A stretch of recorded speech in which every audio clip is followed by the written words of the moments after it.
दुख के कहानी याद बन के रह गई लुए जान बेगानी।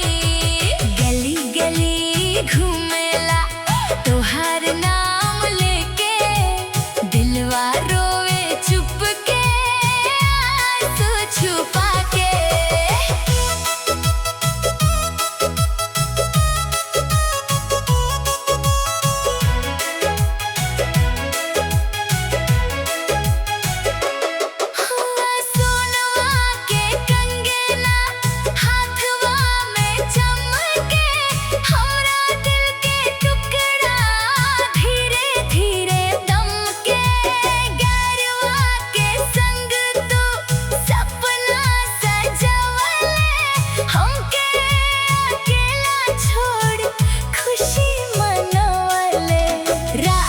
भर जागीले छनवा से पूछी, काहे हमार किस्मत इतना गइल रूठी।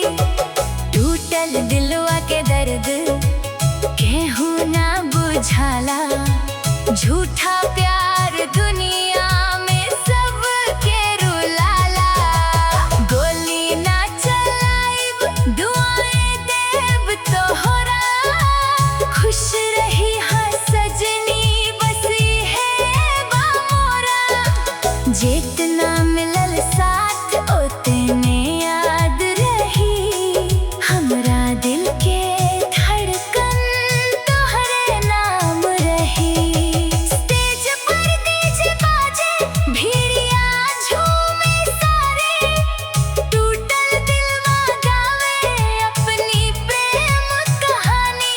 तोहरे याद में सजनी गीत बनवनी नया, सुन के रोई दुनिया कहे सच बा भैया। डोली उठी तोहार फूल बरसे राह में, हम रहब मुस्कुरा के अपने चाह में। प्यार अगर सच्चा हो नफरत ना सिखावे, टूटल दिल के धड़कन